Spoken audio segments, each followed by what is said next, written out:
Hi, welcome to another episode of TakChek or PekChek. I'm Warren, I'm Nicholas. and together we are an education lifestyle podcast where each week we take a topic and at the end of the day we decide whether or not it is interesting, which is TakChek or frustrating, which is PekChek. Okay, for today's topic, I think recently on the Straits Times there was an opinion on helicopter parenting. Okay. And I think as tuition teachers, as service providers, as education, people being in this education line, I think we do see quite a number of these helicopter parenting. But I think on some level we have to be a little bit sensitive also, right? Because in our mind, like, we look at a parent and then we think like, oh, okay, yeah, this parent is being a helicopter. Okay. But maybe to the parents, like, they might be more okay. They might think that, oh, I'm not being a helicopter parent. So maybe this term for our listeners, everyone I think will have already heard before this term. Yes, right? But yes. maybe just for others who are really new here, maybe Yes. let's describe what exactly is helicopter parenting. Yes. Alright, so it refers to a style of parenting where parents are overly involved in their child's life. And hovering around, I think that's where the term helicopter comes from, hovering around, and micromanaging almost every aspect of their child's experience. So there can often be the case of negative consequences for both the child and the parent. So I think mainly here is, in a nutshell, maybe if I'm summarizing it too much, is that the parents is preventing the child from experiencing the consequences of their actions. So be it in a good way, but usually this is more towards that of a bad way. So I mean, we did mention that we have our fair share of sense of the students being helicoptered. All right, and just to recount with you and as well as the listeners, there has been a case that one of my students did not bring his topical book. You know, I was going through a certain topic in class. He did not bring a topical book. So there was the case that I told the student that maybe you can perhaps consider coming back on another day. All right, for the session. So on hindsight, I mean, as the parents, I know that they have to move mountains and oceans just to make sure that the child gets to class on time, on schedule. You know, there's a lot of moving pieces. And when this was informed to the parent did not hesitate, but told me explicitly to not let the child leave. He will bring the book to the center. So what take do you have on this? It feels like, instead of helicopter, I think this feels a little bit more like the parent spoil the kid, right? But I think there is a little bit of an overlap between the two, between helicopter parenting and spoiling the kid. In this case, it feels like the parent is like spoiling the kid, and not letting the kid face up to the consequences. So I do feel that yes, there is some sort of aspect of helicopter parenting, but I think I have some students, and I think some of our other tutors also here have some students where really every single day is jam-packed with activities.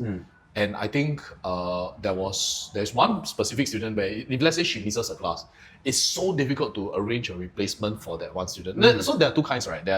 I have two kinds of this kind of student, right? There's one which jam-packs his or her activities, his or her day with all these activities because she wants it. Okay. He or she wants it. Like they're on student council, they're on this CCA, they're on that CCA. It's voluntary. Because they want to accumulate all these like different accolades. But there are some where the kid, right, on their own, they will just be like normal, but then the parent like push them to go like for dance class for piano lesson for this lesson, for that lesson, and then after that every single subject got tuition also. Which I mean, as a tuition teacher, I personally feel that it's a bit poor thing that of course I'm happy if the parents sign up for all our subjects, but at the same time I also feel that it's a bit poor thing. Right? Don't you think? I certainly feel you, because I think if they are too overly engaged in tuition or any external activities, and my general sensing here is that it is a rare breed of students who actually willingly overload themselves with things that they like. It's usually peer pressure. It's usually there's a formal element to it. My colleague is doing this, that I think that you should be doing that and all. So I feel that itself, coming back to the question, I think there's really a certain degree of sympathy I have for them. You know, they just don't have that breathing space for them to develop from there. Okay, but as a parent yourself, right? I think let's take like 1 or 2 seconds to explore the psychology of helicopter parenting. Like we don't talk so much about the students, but like as a parent, where do you think helicopter parenting comes from? I think again, this is the A card I'm going to pull. I think it's the whole Asian mentality. You know, I want the best for my kid, but sometimes wanting the best for my kid includes an overlapping element of I also want to protect my kid. So I mean, like, you will want them to be the best and have the best growing potential, But of course, to do so, you want to make sure that they are as sheltered or as protected. And maybe it's me thinking, but I will often sometimes think that if my child were to make a mistake, and we use that mistake, I feel that the mistake could be weaponized against the child, and that will actually cause them to lose interest in whatever they're trying to do. So, because now once we start to think of weaponizing that mistake and preventing the child from proceeding further, we now take it the other way. We try to mollycoddle them. You know, we try to say like, not only telling them that the mistakes is okay to be made, but we tell them if with sweet words and saying that, this is really normal, or you cannot care. So I think eventually there was an evolution of mollycoddling all the way towards a very stifling helicopter parenting style. I give you an example over here. My child, she attends supplementary classes of Chinese and all. All right, so I've been guilty of this. I mean, I haven't been very hands-on with her in terms of her homework, if there's any.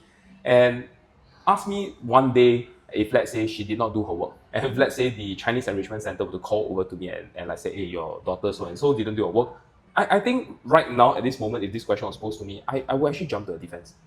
I mean, my rebuttal would be like, she's just how old?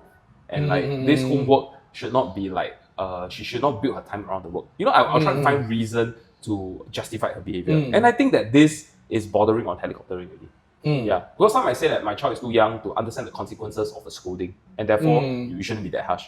But maybe for you it's a better question. Your child is much older than mine and is in a primary school setting. Yes, so how would you have done it if, let's say, he or she was actually accused of not submitting their work? I would.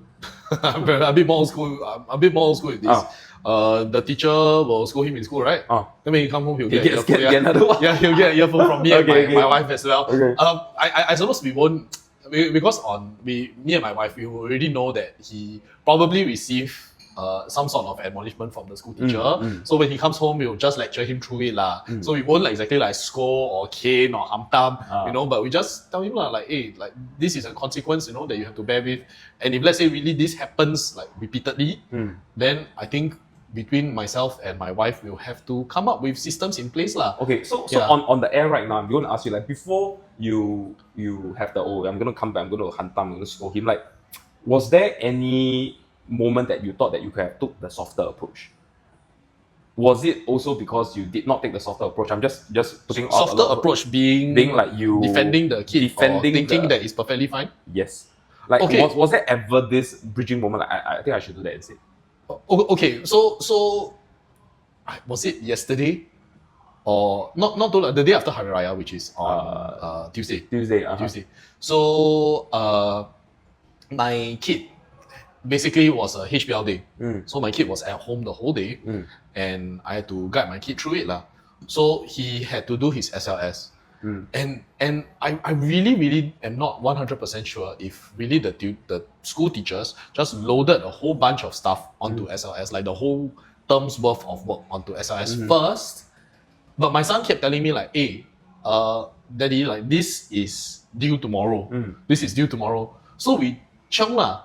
And then on top of that, Tuesdays is usually his day where he goes to Chinese enrichment as well. And then he has to finish his Chinese enrichment homework as well. So that day, right, really, he was on the screen the whole day, like just looking and then like trying to clear off his SLS work. And I was trying to encourage him, like, hey, after you do like this many hours, you're going to take a short break. But then after a while, I realized that, wow, maybe there's a chance, right?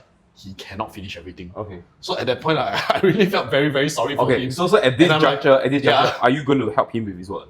No, I won't help him. You won't help him? I won't help him. Okay. But I feel that I will give him don't need to do your homework pass. Okay. Then I was ready to tell him like, okay, when you go to school, just tell him like, I really didn't have time to finish the homework. Because interestingly that you mentioned about this, there are certain degrees of helicopter parenting whereby the parent offers sympathy to the child, and in order to prevent the child from getting whacked, they do the homework for the child.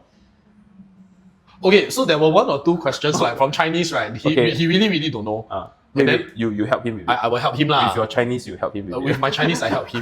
Yes. Okay. Yeah, and there were one or two which I really cannot do, because the way the sentence is structured, right, you need to rearrange the words. I'm like, how to rearrange? Okay. And this is P2 Chinese, P2 Chinese. So you are still exercising a bit of restriction in terms of to what degree you can help him. But we are tutors, Yes. and I think that there has been cases that when the student come to class, the homework is splendid, it's good. Yeah. And we know deep down in our gut that the student couldn't have possibly created that particular piece of excellent Yes, work. And yes. we know that there has been external help. So to this extent here, then what are we here for? Like if you're helicoptering, you come in for work perfectly done. Your, for your child. parent, or if let's say the kid got the answer from ChatGPT, so AI is going to be another thing that I think we'll have to explore at some other point. Yes. So if let's say the kid got the answers from ChatGPT or got it from the parent, then I mean, they're not the ones taking the exam. Exactly, right? exactly. So I used to have this my primary school student also. The parent used to do the work for the kid, and I'm like, no, like you cannot do the work for the kid. And no matter how many times I told the parent, she still ended up doing the homework for the kid. And I think the parent cannot help it. I really, really think that the parent cannot help it. And I think part of it also, like we go back to this whole exploring the psychology of helicopter parenting. I think part of it also goes down to impatience. Like, you know, when my kid was a lot younger, when my son and now my daughter, like both of them, they're younger. So let's say learning how to do simple things like tie shoelaces or put on shoes, you know. So at first, I was very, very ready to step in and then like, never mind, I put on your shoes for you or I tie your shoelaces for you, you know. But after a while, I realized that, hey, I cannot keep doing this, because if I keep doing this for the kid, they won't know how to do it themselves. Correct. So I think this helicopter parenting, if we take it down, we break it down for primary school kids, for teenagers, maybe it's like primary school kids. I think you mentioned a very important bridging point, which is the development of independence. Yes. All right. So we're talking about kids that is 7 years old and Yes. above. Yes. And this whole idea of my recent case was me teaching my daughter how to cycle. All right. So I don't pride myself as being a very patient person, but I think that day I tried my best. I tried my best. So she will whine when she hits a leg on the pedal, when she can't shift her center of gravity. But I felt like I was using the tower method. You know, I was wrapping the towel around her belly and helping her move around. I felt like that is needed because I think I want to be there to help her out, butting out. But I feel like if let's say I felt like she's ready to ride on her own, you know, so this is a very analogy how thing. Am I ready to remove the towel or not?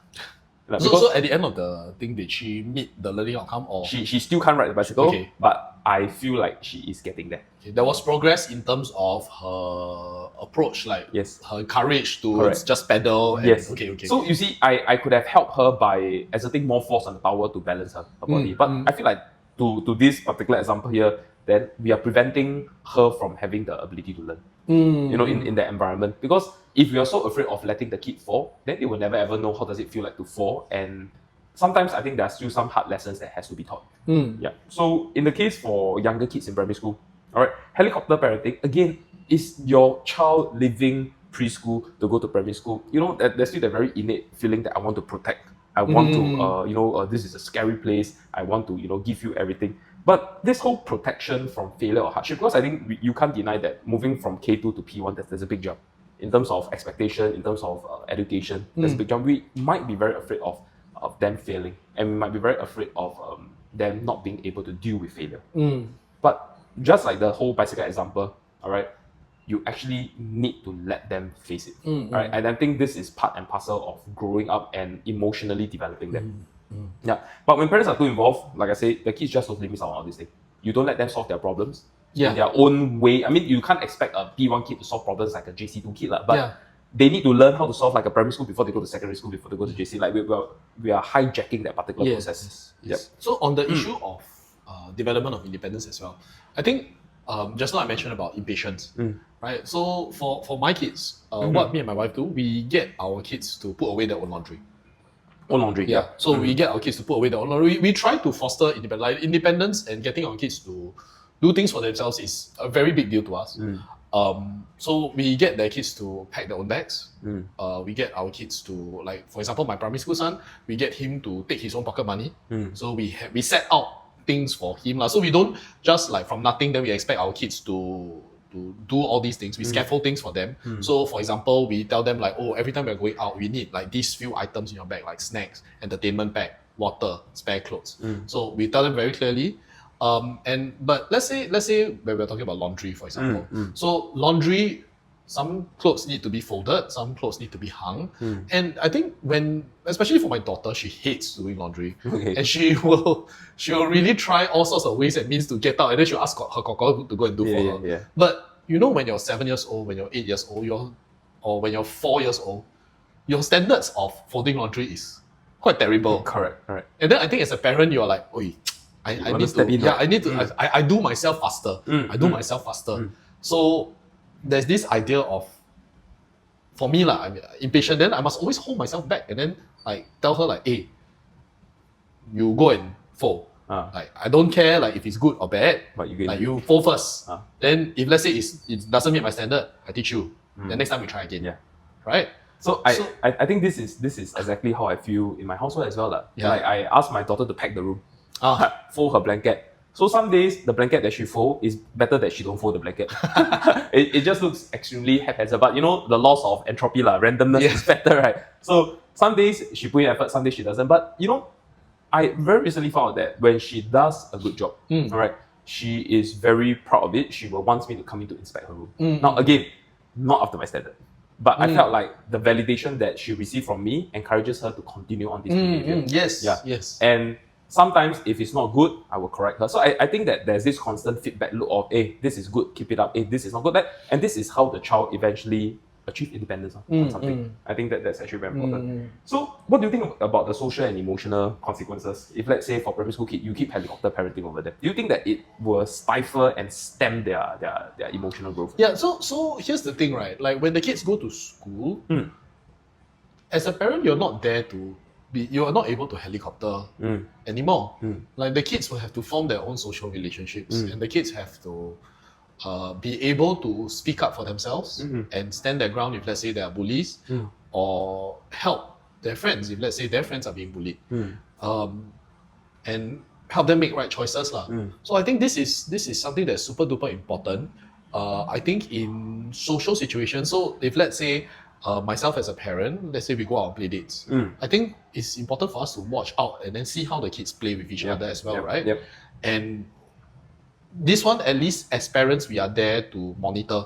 So sometimes when I'm busy, I will bring my kids down to this place called Kabudo. So Kabudo is a fantastic place. Okay, we are not being paid by Kabudo. Okay. Kabudo is a very fantastic place. They have this huge play area with a lot of blocks. And they have a lot of blocks for the kids to just run around, and then at the same time they have a cafe for the parents to just sit down, and then they can eyeball the kid as the kids play. And I suppose if a parent wanted to be helicopter, they can just hover around the kid as they play.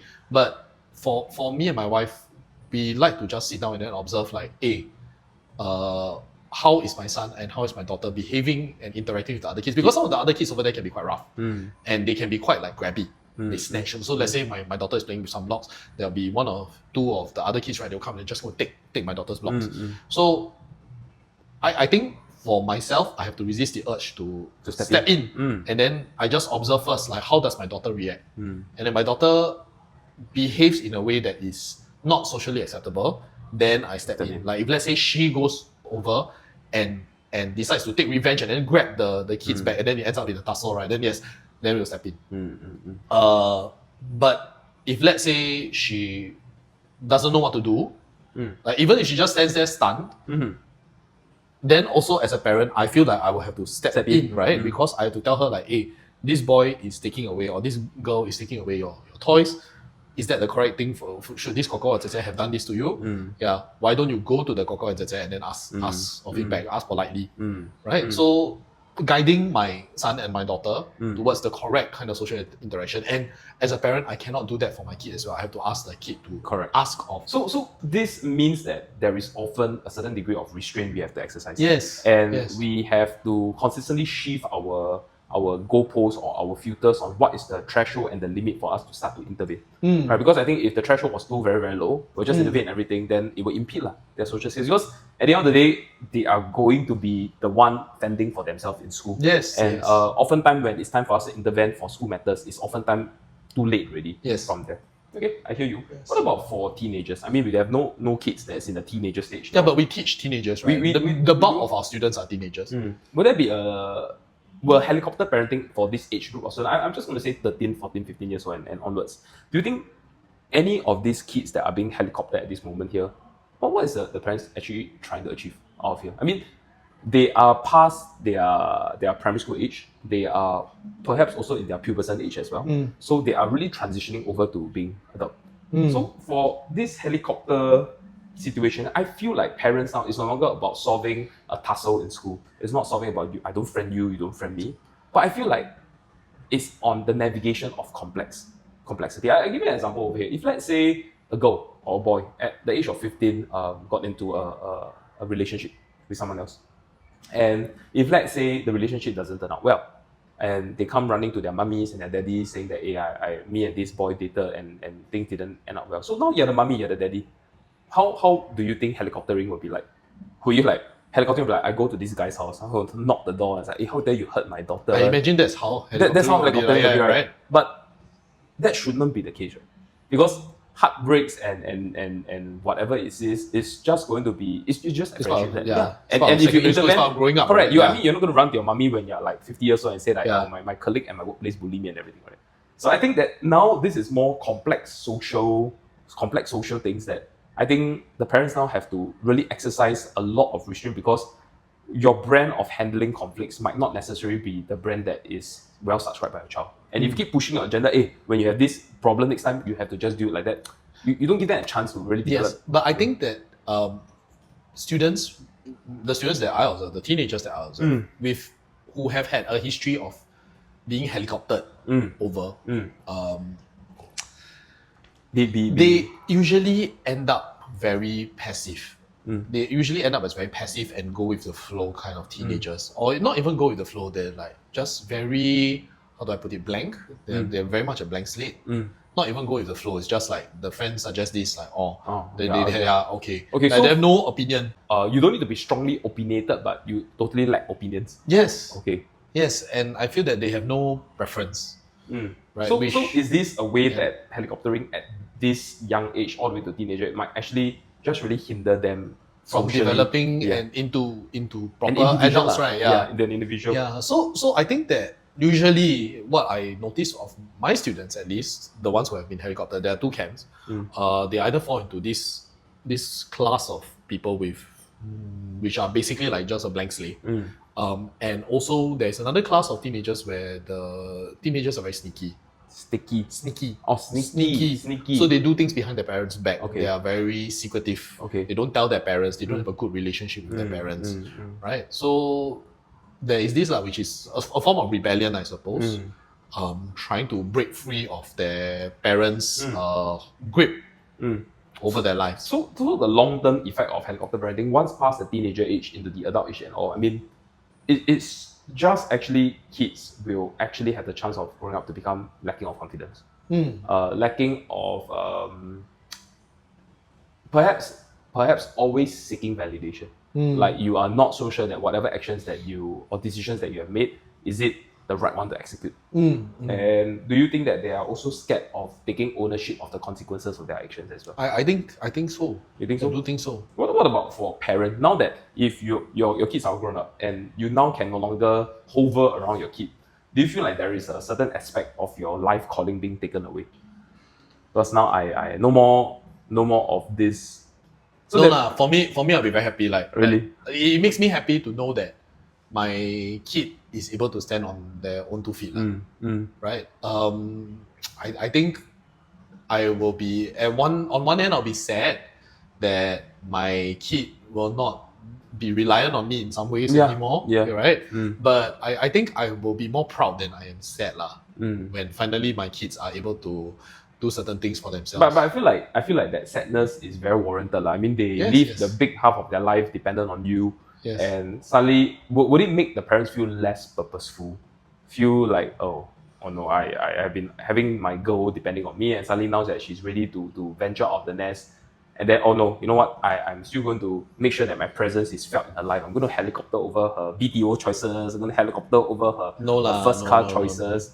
You know, so I felt like helicopter parenting, I mean, for our listeners, I don't think it's really a bad thing at the very infantile stage. In fact, you need to be the helicopter in their life when they are a newborn, because Yes, of course, they can't, Yeah. they don't have any agency, So right? perhaps I think the Yeah. correct way to think about helicopter parenting is more of like the helicopter remains, but I think you need to hover at a higher height as they age. And don't resist the urge to keep intervening, Yes. right? Yes, because I think sometimes it's really necessary to make the necessary mistakes, and then you have to let the kid internalize. Because if let's say they make mistake A and they felt like the consequences wasn't severe enough, okay, then they will just keep making mistake A. But if you don't even give them the chance to observe the consequence of their mistakes, it's really going to stifle the way that they deal with things from there. Maybe instead of helicopter parenting, the more correct term should be like surveillance drone, is it? Correct. Right, surveillance drone, Yeah. not so much helicopter. I mean, I will feel like if let's say my parents is listening to this now, I think that my mom now is a stealth bomber lah.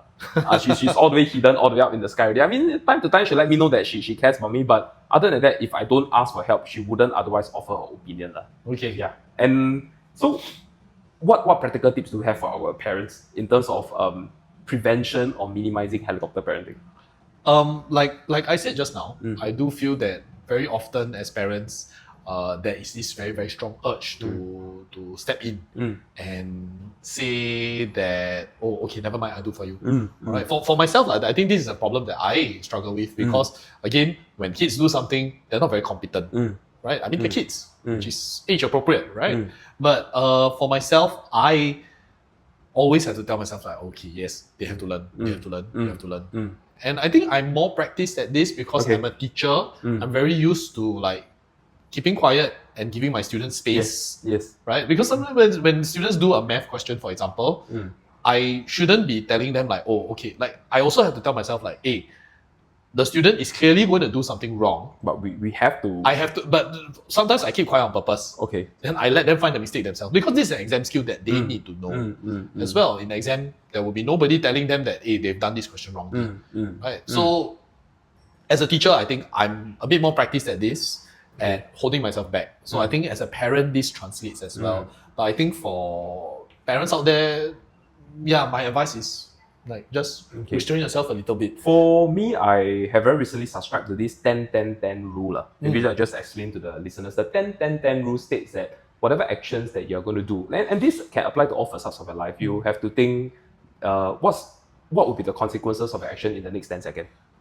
So this is for the immediate consequence. So let's just say that your daughter can't tie the shoelace. You get help her on the spot. Right? What's the consequence of? I mean, okay lah, she got her shoelace tied. She can do her things, and everyone's happy. Move. The next one is going to be what's going to happen in the next 10 days. Because if this thing repeatedly happens, the consequence of you consistently helping her, is this something that you can live with? And I felt that the last 10, this one is actually too dramatic, but 10 years. What's going to be in the next 10 years? Yes. Yeah. So I mean, I think this is a great framework to live. Yeah. I will remember this when I go. So but again, it is easy to say but difficult to subscribe to, because in that particular nick of the moment when you want to make sure that, hey, you know what, we're really late for this gathering, I just want to get out of the house.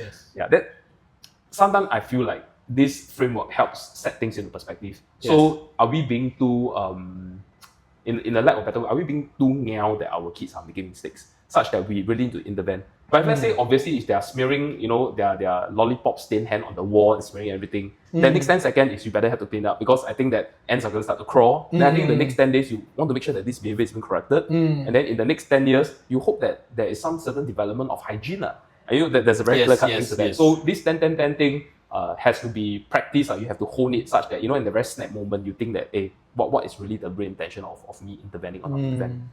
Yep. So also another practical tip for parents is to be available. This sounds a little bit oxymoronic, to be available but not overbearing.